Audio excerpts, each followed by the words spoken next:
O suor escorria pelo meu rosto quando vi aquela figura estranha na beira da BR-230, próximo a Campina Grande. Era quase meia-noite e a estrada estava deserta como o sertão em época de seca. Meu caminhão azul, um Scania que me acompanha há mais de 15 anos, ronronava firme quando avistei uma mulher vestida de freira fazendo sinal desesperado para que eu parasse. Eu sou o Gilmar Rodrigues, 42 anos, natural de João Pessoa, e há mais de 20 anos rodo essas estradas da Paraíba e do Nordeste. Já vi de tudo um pouco nessa vida de caminhoneiro, desde acidentes terríveis até assombrações que fariam qualquer cabra macho se benzer 3 vezes. Mas nunca, em toda a minha trajetória, tinha visto uma freira sozinha na estrada, no meio da madrugada, com aquela expressão de desespero estampada no rosto. Meu boné estava meio torto na cabeça, como sempre fica depois de longas horas dirigindo, e eu sentia aquele cansaço típico de quem já estava há mais de 12 horas no volante. Vinha de uma entrega em Recife e estava voltando para casa, ansioso para ver minha esposa Socorro e meus 2 filhos, Jonas e Maria. Mas algo naquela cena me fez pisar no freio sem pensar 2 vezes. A freira se aproximou da cabine com passos apressados, segurando com força uma maleta de couro marrom que parecia pesar mais do que deveria. Suas mãos tremiam, e mesmo na penumbra da estrada, eu podia ver o medo estampado em seus olhos. Quando abri a janela, ela praticamente implorou: "Por favor, meu filho, preciso de uma carona urgente. É questão de vida ou morte." Não sou de negar ajuda a ninguém, ainda mais a uma religiosa. Minha mãe, que Deus a tenha, sempre me ensinou a respeitar as pessoas da igreja. Sem questionar muito, mandei ela subir. "Suba aí, irmã, para onde a senhora vai?" perguntei, enquanto ela acomodava aquela maleta misteriosa no banco como se fosse um bebê recém-nascido. "João Pessoa", ela respondeu ofegante. "Irmã Clarice é meu nome. Que Deus o abençoe pela bondade." Sua voz tremia tanto quanto suas mãos, e eu percebi que havia algo muito errado ali. Caminhoneiros desenvolvem um 6º sentido para essas coisas, e o meu estava gritando que aquela situação era mais complicada do que parecia.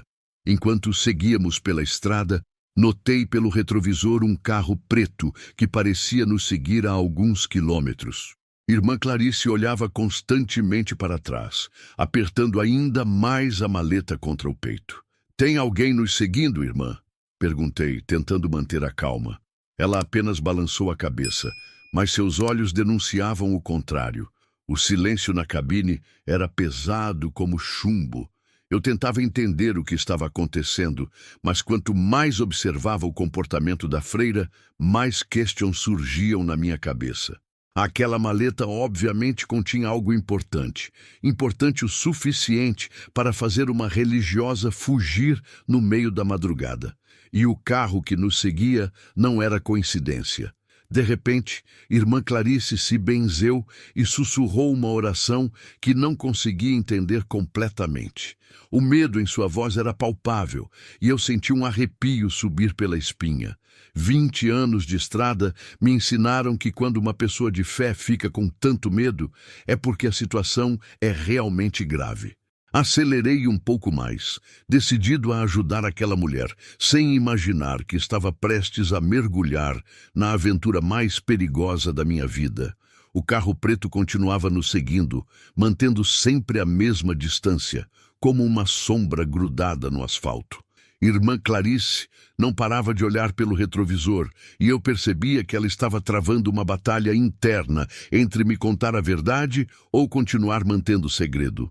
A maleta de couro marrom permanecia grudada em seu colo, como se fosse parte do próprio corpo. "Irmã, não quero ser intrometido, mas se tem alguém atrás da gente, eu preciso saber o que está acontecendo." Falei, ajustando o boné na cabeça e verificando novamente o retrovisor. Minha experiência nas estradas me dizia que fugir sem saber do que estava fugindo era uma receita para o desastre. Ela suspirou profundamente e, pela primeira vez, desde que subiu no caminhão, me olhou diretamente nos olhos. Gilmar, o senhor parece ser um homem de boa índole.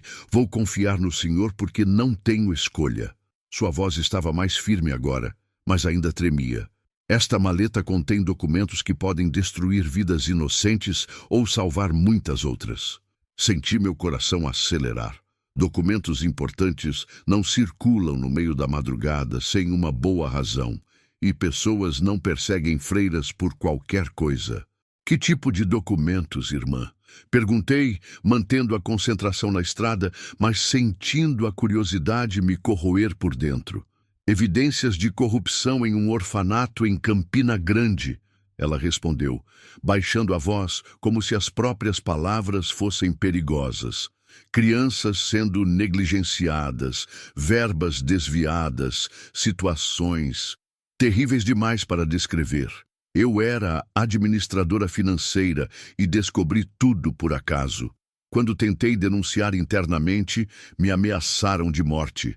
A gravidade da situação caiu sobre mim como um bloco de concreto. Não era apenas uma freira fugindo. Era uma mulher corajosa tentando proteger crianças indefesas. Olhei para ela com novo respeito, entendendo agora por que estava tão desesperada. E esse pessoal no carro preto? Homens contratados pelos responsáveis pelo esquema. Eles sabem que eu tenho as provas e farão qualquer coisa para recuperar estes documentos. Suas mãos apertaram ainda mais a maleta. Se conseguir chegar a João Pessoa, tenho contatos na Polícia Federal que podem garantir minha segurança e iniciar uma investigação adequada. O peso da responsabilidade caiu sobre meus ombros. Não era mais apenas uma carona. Eu estava transportando a esperança de dezenas de crianças órfãs e a vida de uma mulher corajosa. Acelerei mais um pouco, sentindo a adrenalina começar a correr nas veias. Segure firme, irmã. Vamos chegar lá. O carro preto acelerou também, diminuindo a distância entre nós. Era óbvio que sabiam que irmã Clarice estava no meu caminhão e não pretendiam deixar que chegássemos ao destino. Pela primeira vez em 20 anos de estrada, eu estava envolvido em algo que ia muito além de simplesmente transportar carga de um lugar para outro. Irmã Clarice fechou os olhos e começou a rezar baixinho. Eu não sou o homem mais religioso do mundo, mas naquele momento juntei minha fé à dela. Precisaríamos de toda a ajuda divina possível para o que estava por vir. A estrada à frente parecia mais escura e perigosa do que nunca, mas eu estava determinado a cumprir aquela missão, mesmo que custasse caro. O carro preto começou a acelerar de forma agressiva, e pelo retrovisor pude ver que eram 2 homens na frente. A distância entre nós diminuía rapidamente, e eu sabia que em breve teriam que tomar uma atitude. Meu Scania azul não era um carro de corrida, mas tinha potência suficiente para aguentar uma boa disputa na estrada. Irmã, tem que se segurar firme, avisei, pisando fundo no acelerador. O motor do caminhão rugiu como um leão ferido e senti a cabine vibrar com a potência. Irmã Clarice se agarrou na maleta com uma mão e no painel com a outra, sem parar de rezar. Os homens do carro se aproximaram tanto que consegui ver suas faces pelo retrovisor. Eram tipos duros, com cara de quem não brinca em serviço. Um deles gesticulava para que eu parasse, mas obviamente eu não tinha a menor intenção de atender ao pedido. Conhecia muito bem esse tipo de gente. Se parasse ali, tanto eu quanto irmã Clarice estaríamos em sérios problemas. De repente, ouvi um barulho seco na traseira do caminhão. Era uma pedrada, depois outra. Eles estavam tentando me intimidar para que parasse. Cabras safados, murmurei entre dentes, apertando ainda mais o acelerador. A velocidade já estava perigosa para aquele trecho da estrada, mas não tinha escolha. Gilmar, eles vão nos alcançar, disse irmã Clarice, com a voz embargada. Talvez seja melhor eu descer e enfrentar isso sozinha. O senhor não tem nada a ver com essa história. Nem pense nisso, irmã, respondi firme. Quando peguei a senhora na estrada, assumi a responsabilidade. Caminhoneiro que se preza não abandona passageiro no meio do caminho, ainda mais uma religiosa. Minha determinação surpreendeu até a mim mesmo. Havia algo naquela mulher corajosa que despertava o melhor de mim. O carro preto tentou uma ultrapassagem pela direita, aproveitando o acostamento. Era uma manobra arriscada, mas eles pareciam desesperados. Eu desviei ligeiramente para a direita, impedindo que completassem a ultrapassagem. Conhecia aquela estrada como a palma da minha mão. Todo caminhoneiro paraibano conhece cada curva da BR-230. Logo à frente havia uma descida íngreme, seguida de uma curva fechada para a esquerda. Era minha chance. Acelerei na descida, ganhando velocidade suficiente para abrir uma distância considerável dos perseguidores. O caminhão balançava perigosamente e Irmã Clarice se agarrava em tudo que podia. Na curva, usei toda a minha experiência para fazer a manobra sem derrapar.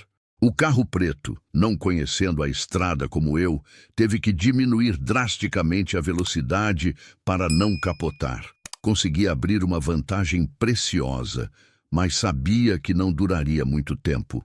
Obrigada, Gilmar, disse Irmã Clarice, ainda tremendo.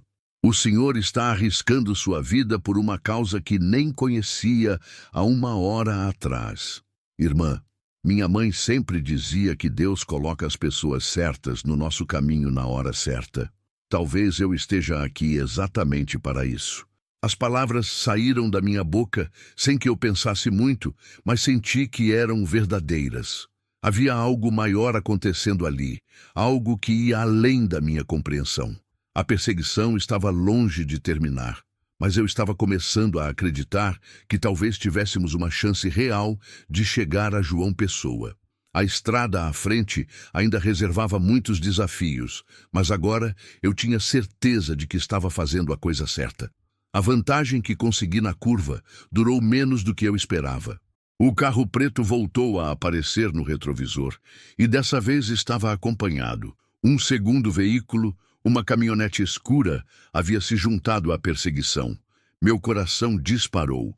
Agora eram 4 homens atrás de nós, e as chances de escapar diminuíam a cada quilômetro. Irmã, tem mais um carro agora, informei, tentando manter a calma na voz.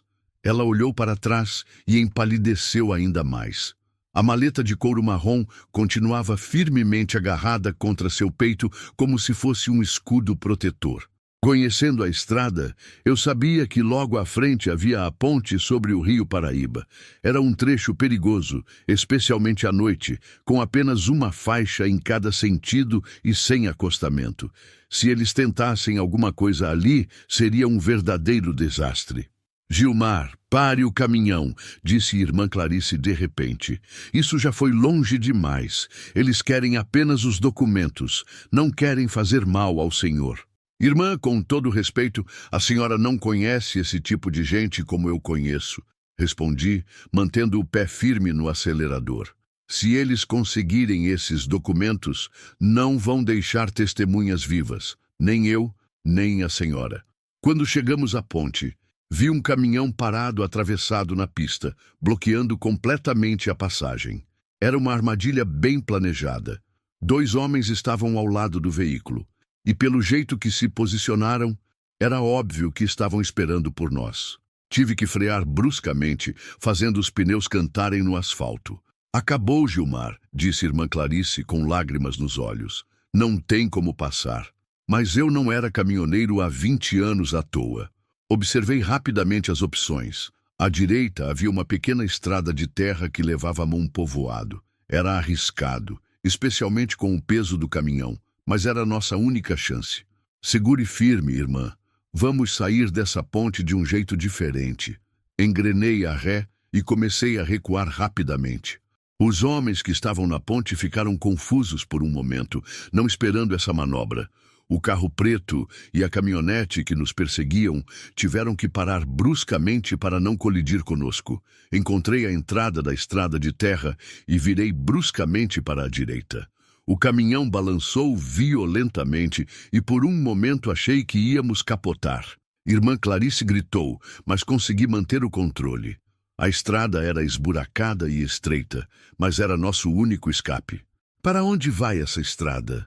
Perguntou irmã Clarice, ainda se recuperando do susto.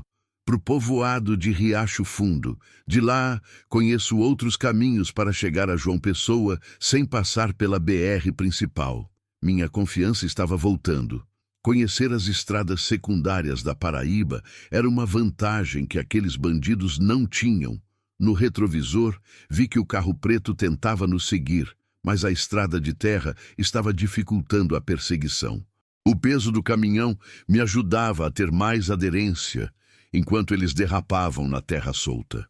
Pela primeira vez desde o início da perseguição, senti que talvez tivéssemos uma chance real de escapar. O Senhor é uma bênção de Deus, disse irmã Clarice, pela primeira vez esboçando um sorriso. Essas crianças têm sorte de ter alguém como o Senhor lutando por elas. Suas palavras me encheram de determinação renovada. Não era mais apenas sobre fugir, era sobre garantir que a justiça fosse feita e que aquelas crianças inocentes tivessem a proteção que mereciam. A estrada de terra serpenteava entre canaviais e pequenos sítios, e eu conhecia cada metro daquele caminho. Era uma rota que usava ocasionalmente para fugir do trânsito pesado da BR-230, especialmente durante os horários de pico. O povoado de Riacho Fundo tinha apenas algumas centenas de habitantes, mas lá morava Severino, um amigo caminhoneiro que já me ajudou em outras situações difíceis. Vamos parar ali na frente, informei a irmã Clarice, apontando para as primeiras casas do povoado. Tenho um amigo que pode nos dar abrigo até clarear o dia. Esses bandidos vão ter dificuldade para nos encontrar aqui. O povoado estava silencioso, como era de se esperar naquele horário da madrugada. Apenas alguns cães ladraram quando o ronco do motor do Scania ecoou entre as casas simples. Parei em frente à casa de Severino, uma construção modesta com uma oficina mecânica improvisada no quintal. Precisei bater várias vezes na porta até que uma luz se acendeu lá dentro. Severino apareceu em uma janela, meio sonolento e desconfiado. Quando me reconheceu, seu rosto se iluminou. Gilmar, que diabo tu faz aqui essa hora da noite, cabra? Severino, preciso de sua ajuda, irmão. É uma situação complicada, respondi, olhando para os lados para ter certeza de que não tínhamos sido seguidos até ali. Ele desceu e abriu a porta, notando imediatamente irmã Clarice ao meu lado. Uma religiosa? Gilmar, que encrenca é essa que tu arrumou? Mas conhecendo meu caráter, não hesitou em nos convidar para entrar. Dentro da casa simples, mas aconchegante de Severino, com sua esposa Maria preparando um café forte, conseguimos finalmente respirar um pouco. Irmã Clarice colocou a maleta sobre a mesa da cozinha e, pela primeira vez, desde que a encontrei na estrada, relaxou ligeiramente a guarda. Severino, a irmã está sendo perseguida por uns bandidos. Ela tem documentos importantes que podem salvar crianças de um orfanato. Expliquei brevemente a situação. Severino escutou atentamente, balançando a cabeça com expressão séria. Gilmar sempre foi de se meter em confusão para ajudar os outros, disse Maria, servindo o café. Mas dessa vez parece que a coisa é séria mesmo. Irmã Clarice abriu ligeiramente a maleta e mostrou alguns dos documentos. Eram relatórios financeiros, fotografias chocantes das condições precárias do orfanato e gravações em fitas cassete. Era um material que realmente poderia destruir várias reputações e enviar muita gente para a cadeia. Irmã, quanto tempo a senhora tem para chegar a João Pessoa? Perguntou Severino, analisando a situação com a experiência de quem já enfrentou muitas dificuldades na vida.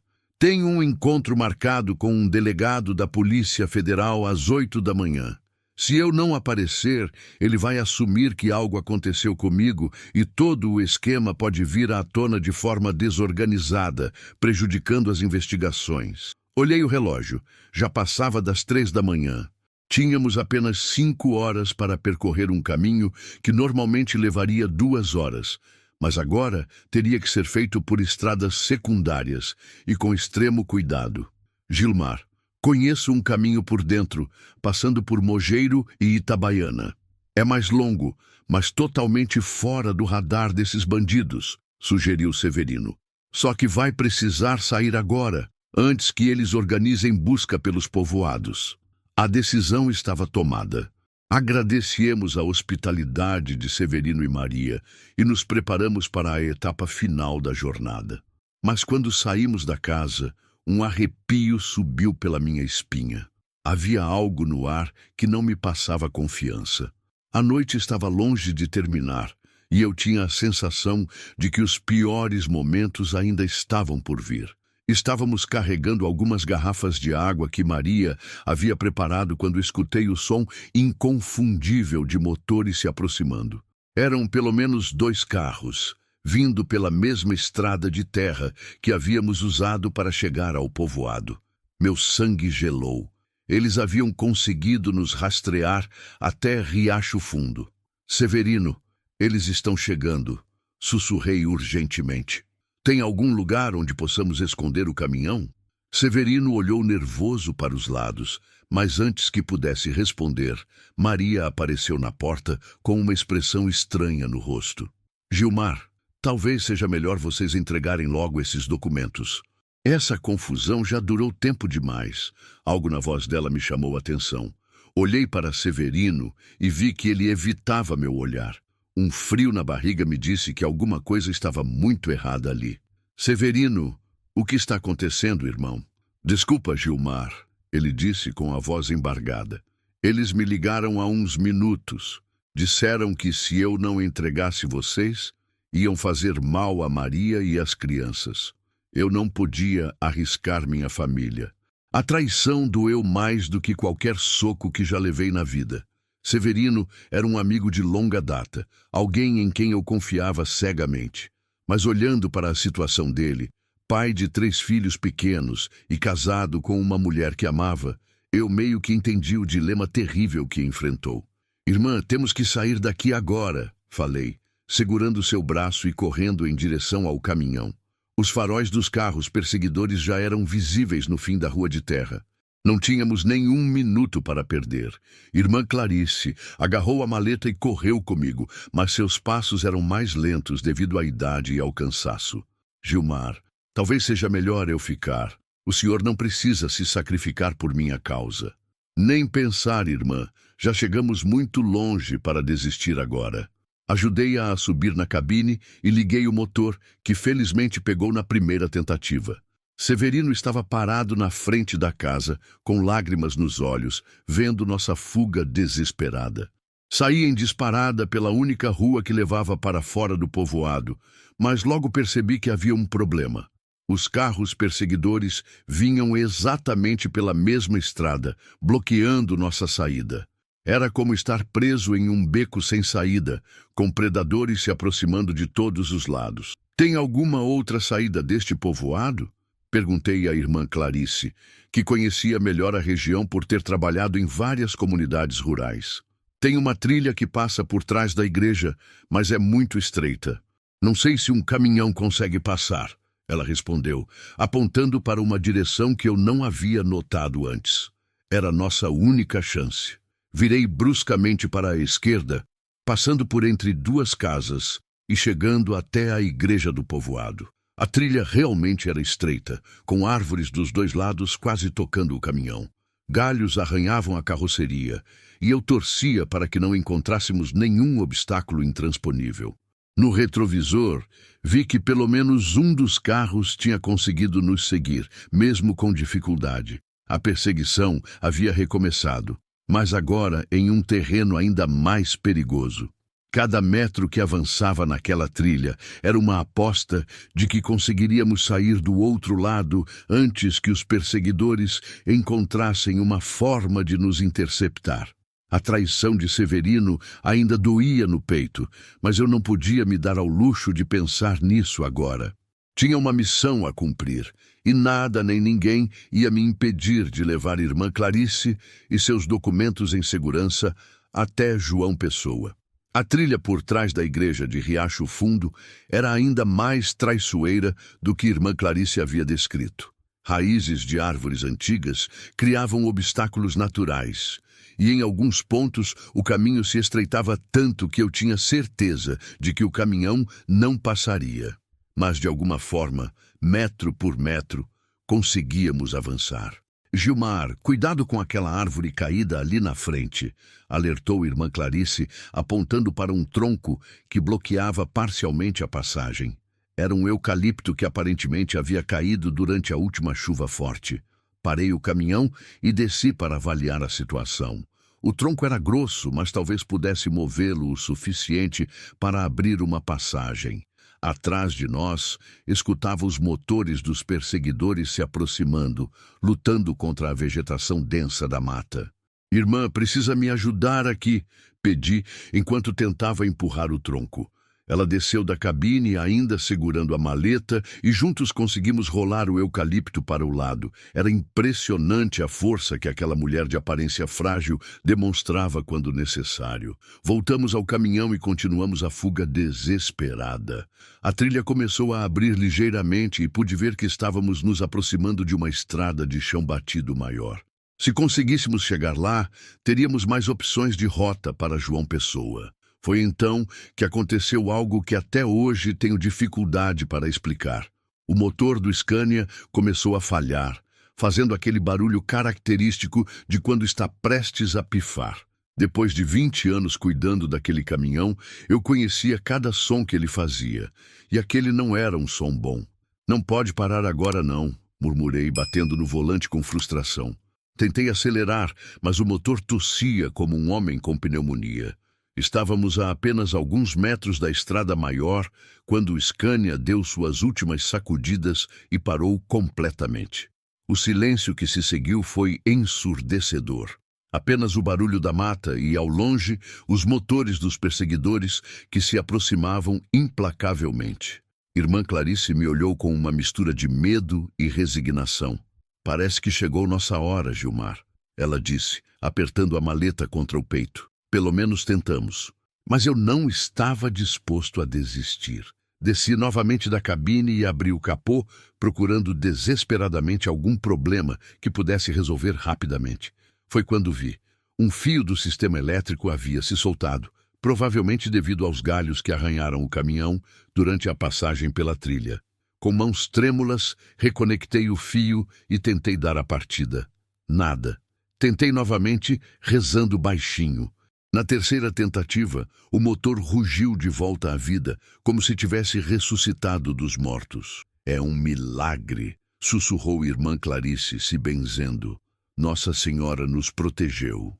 Acelerei em direção à estrada de chão batido, chegando lá exatamente quando o primeiro carro perseguidor emergia da trilha atrás de nós. Mas agora tínhamos vantagem novamente.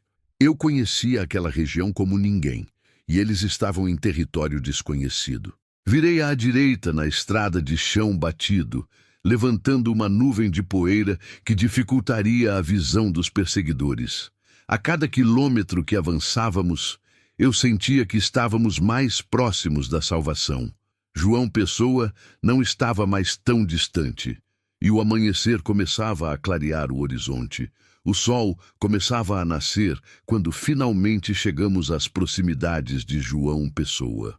A estrada de chão batido havia nos levado a uma rodovia secundária que eu conhecia bem e conseguimos manter distância suficiente dos perseguidores. Mas eu sabia que eles não desistiriam facilmente. Havia muito dinheiro e poder em jogo naquela maleta. Irmã, onde exatamente é o encontro com o delegado? Perguntei, enquanto observava o movimento matinal da cidade que começava a despertar. No prédio da Polícia Federal, na Avenida Epitácio Pessoa. Mas, Gilmar, eles podem estar nos esperando lá. Essas pessoas têm recursos e influência, respondeu irmã Clarice, mostrando pela primeira vez alguma hesitação sobre o plano original. Ela tinha razão. Se os bandidos tinham conseguido rastrear nossa fuga até Riacho Fundo e até subornar Severino, era bem possível que também soubessem sobre o encontro marcado. Precisávamos de uma estratégia diferente. Irmã, a senhora confia mesmo nesse delegado? Perguntei, parando o caminhão em um posto de gasolina para reabastecer e pensar melhor na situação. Delegado Marcelo Santos. Trabalhamos juntos em um caso de adoção irregular há 2 anos. É um homem íntegro, mas não sei se terá força suficiente para nos proteger contra pessoas tão poderosas. Enquanto abastecia o caminhão, minha mente trabalhava em uma solução. Foi então que me lembrei do meu cunhado Roberto, que trabalhava como jornalista investigativo no Jornal da Paraíba. Se conseguíssemos entregar uma cópia dos documentos para a imprensa, ao mesmo tempo em que entregávamos os originais para a Polícia Federal, seria muito mais difícil para os corruptos abafarem o caso. Irmã, tenho uma ideia, falei, voltando para a cabine. Vamos fazer 2 entregas simultâneas, uma para seu delegado e outra para a imprensa. Assim, mesmo que tentem intimidar um lado, o outro pode prosseguir com as investigações. Seus olhos brilharam com esperança renovada. É uma excelente ideia, Gilmar. Mas como vamos fazer isso sem sermos interceptados? Deixe comigo. Conheço João Pessoa como conheço minha própria casa. Liguei para Roberto de um telefone público do posto. Expliquei rapidamente a situação e ele concordou em nos encontrar em um local discreto. A feira de Mangabeira, que naquele horário da manhã estaria cheia de movimento, dificultando qualquer ação dos bandidos. O plano era simples. Primeiro íamos à feira encontrar Roberto e entregar uma cópia dos documentos. Depois, seguiríamos para a Polícia Federal. Se algo desse errado em qualquer uma das etapas, pelo menos uma parte da verdade chegaria ao seu destino. Quando saímos do posto, notei um carro que parecia familiar parado do outro lado da rua. Era um dos veículos que nos perseguiam. Eles haviam conseguido nos localizar novamente, mas dessa vez eu estava preparado. Irmã, eles estão ali, apontei discretamente. Mas não se preocupe, vamos usar o trânsito da cidade a nosso favor. Saí do posto normalmente como se não tivesse visto nada. O carro nos seguiu, mantendo distância. Conhecendo as ruas de João Pessoa, comecei a fazer um percurso cheio de voltas e desvios, passando por ruas estreitas onde um caminhão tinha vantagem sobre carros menores. Na Avenida Cruz das Armas, aproveitei um semáforo favorável para ganhar distância. O trânsito matinal estava pesado e consegui me misturar entre outros caminhões e ônibus. No retrovisor, vi que o carro perseguidor ficou preso alguns metros atrás. Estamos quase na feira, irmã, informei, sentindo a adrenalina correr nas veias. Mais alguns minutos e pelo menos parte da missão estará cumprida. Irmã Clarice estava tensa, mas determinada. A maleta continuava firmemente agarrada em suas mãos, como havia estado durante toda aquela longa noite. Gilmar, independente do que acontecer, quero que saiba que o senhor é um herói. Essas crianças devem sua liberdade ao Senhor. Suas palavras me emocionaram mais do que eu esperava. Em toda a minha vida de caminhoneiro, nunca havia me sentido tão útil, tão necessário para algo maior que minha própria existência. Acelerei em direção à feira, determinado a completar aquela missão que mudara para sempre minha perspectiva sobre o que realmente importava na vida. A feira de Mangabeira estava em pleno movimento quando chegamos. Feirantes montavam suas barracas, donas de casa faziam as compras matinais, e o movimento intenso criava a confusão perfeita para nossos propósitos. Parei o caminhão próximo à entrada principal e procurei por Roberto entre a multidão. Ali está ele, disse irmã Clarice, apontando para um homem de meia idade que segurava uma pasta e olhava em nossa direção. Roberto acenou discretamente, confirmando que nos havia reconhecido. Descemos do caminhão e caminhamos rapidamente entre as barracas de frutas e verduras. O cheiro de manga e abacaxi, misturado ao movimento matinal, criava uma atmosfera quase surreal, depois da tensão da noite anterior. Roberto nos encontrou próximo a uma barraca de tapioca. Gilmar, que situação é essa que você se meteu? Perguntou meu cunhado, observando nervoso ao redor. Pelo telefone pareceu coisa séria. Irmã Clarice abriu a maleta e entregou a Roberto uma pasta com cópias dos documentos mais importantes. São evidências de corrupção em um orfanato de Campina Grande. Crianças estão sofrendo enquanto pessoas inescrupulosas desviam verbas públicas. Roberto folheou rapidamente os papéis e sua expressão ficou cada vez mais séria. Como jornalista experiente, ele reconhecia material explosivo quando via. Isso vai dar uma matéria de primeira página. Posso garantir que sairá na edição de amanhã, mesmo que tenha que trabalhar a noite toda. Foi quando percebi que não estávamos mais sozinhos. 2 homens se aproximavam de nossa direção, tentando parecer casuais, mas eu reconheci um deles. Era o mesmo que estava dirigindo o carro preto na perseguição noturna. Eles haviam conseguido nos encontrar mais uma vez. Roberto, pegue os documentos e saia daqui agora, sussurrei urgentemente. Irmã, vamos embora. Nosso próximo compromisso não pode atrasar. Meu cunhado entendeu a gravidade da situação e se afastou rapidamente, perdendo-se entre as barracas da feira. Os 2 homens hesitaram por um momento, não sabendo se seguiam Roberto ou continuavam atrás de nós. Aproveitei a confusão para puxar irmã Clarice de volta ao caminhão. Eles dividiram o grupo, observou irmã Clarice enquanto corríamos. Alguns foram atrás do jornalista, outros ficaram conosco. Era exatamente o que eu esperava. Agora a pressão estava menor. Mesmo que conseguissem recuperar os documentos originais, as cópias já estavam seguras com Roberto. Chegamos ao caminhão e saímos rapidamente da feira, mas um dos carros perseguidores conseguiu nos seguir. O trânsito de João Pessoa naquele horário era nossa melhor defesa. Conhecendo cada rua e cada atalho, consegui manter distância suficiente dos perseguidores enquanto nos dirigíamos para a Avenida Epitácio Pessoa. O prédio da Polícia Federal estava a apenas alguns quilômetros de distância. Gilmar, tem certeza de que é seguro ir direto para a Polícia Federal? Perguntou irmã Clarice. E se eles tiverem gente infiltrada lá dentro? Irmã, chegamos muito longe para desistir agora. Além do mais, com a imprensa sabendo da história, vai ser muito difícil abafar qualquer coisa. Minha confiança estava renovada. Mesmo que enfrentássemos dificuldades no destino final, já tínhamos garantido que a verdade viesse à tona. Quando viramos na Avenida Epitácio Pessoa, pude ver o prédio da Polícia Federal à frente. Era um edifício imponente que representava a esperança de justiça para todas aquelas crianças órfãs.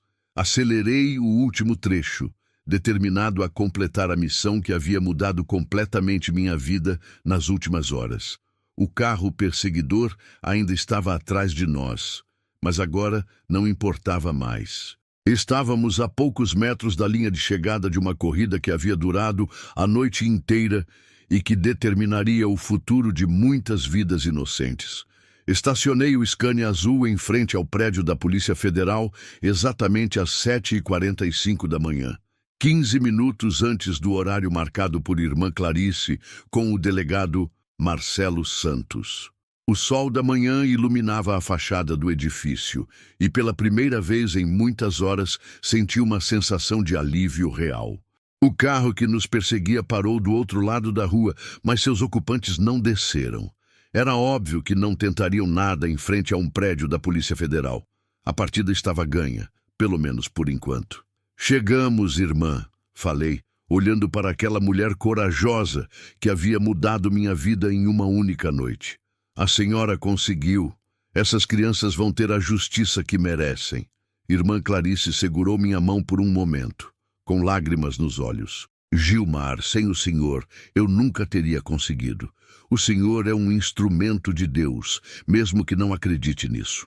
Entramos no prédio e fomos recebidos pelo delegado Santos, um homem de uns 50 anos, com aparência séria, mas olhar bondoso. Quando irmã Clarice abriu a maleta e mostrou todo o material que havia coletado, vi a expressão dele mudar completamente. Irmã Clarice, isso é muito grave, disse o delegado, examinando os documentos. Vamos precisar de proteção especial para a senhora e para o senhor Gilmar também. Essas pessoas não vão desistir facilmente. Durante as 3 horas seguintes, prestamos depoimentos detalhados sobre tudo o que havia acontecido. O delegado garantiu que uma investigação completa seria iniciada imediatamente e que medidas de proteção seriam tomadas para nossa segurança. Quando saímos do prédio, no início da tarde, os carros perseguidores já não estavam mais lá. A notícia do início da investigação havia se espalhado rapidamente, e os bandidos sabiam que qualquer ação contra nós agora seria muito arriscada. E agora, irmã? O que vai fazer? Perguntei enquanto caminhávamos em direção ao meu caminhão. Vou voltar ao meu trabalho, mas em uma nova paróquia. O delegado arranjou uma transferência para um local seguro. Ela sorriu pela primeira vez desde que a encontrei na estrada. E o senhor, Gilmar? Vai voltar à sua rotina normal? Olhei para o Scania azul, meu companheiro de tantos anos e tantas estradas. Pensei na minha família, que certamente estava preocupada com meu atraso. Mas também pensei em tudo que havia vivido naquelas últimas horas. Irmã, acho que depois de hoje, nada mais vai ser normal na minha vida, respondi sorrindo. Mas descobri que existe coisa mais importante do que simplesmente transportar carga de um lugar para outro. 3 meses depois, recebi uma ligação do delegado Santos. A investigação havia resultado na prisão de 8 pessoas, incluindo o diretor do orfanato e 2 políticos locais. 23 crianças foram transferidas para instituições adequadas e um sistema de monitoramento mais rigoroso foi implementado em todos os orfanatos da região. Roberto publicou uma série de reportagens que ganharam prêmios nacionais de jornalismo investigativo. Irmã Clarice continuou seu trabalho em uma nova comunidade, agora com a proteção e o reconhecimento que merecia. Quanto a mim, continuei sendo caminhoneiro, rodando as estradas da Paraíba e do Nordeste. Mas agora, sempre que vejo alguém precisando de ajuda na beira da estrada, paro sem hesitar. Aprendi que às vezes Deus coloca pessoas no nosso caminho não por acaso, mas porque temos uma missão a cumprir. Meu Scania azul continua ronronando pelas estradas, mas agora carrega algo mais que carga. Carrega a certeza de que fiz a diferença na vida de pessoas que precisavam de ajuda. E isso, descobri, vale mais que qualquer frete que eu possa transportar. A maleta de Irmã Clarice mudou muito mais que o destino de algumas crianças. Mudou a forma como vejo minha própria vida e meu propósito no mundo. Algumas jornadas a gente nunca esquece. E essa foi definitivamente uma delas. Se você chegou até aqui e quer ver mais histórias como esta, convido você a se inscrever no canal e ativar o sininho para não perder nenhuma história. Deixe um like para que possamos continuar compartilhando mais histórias como esta.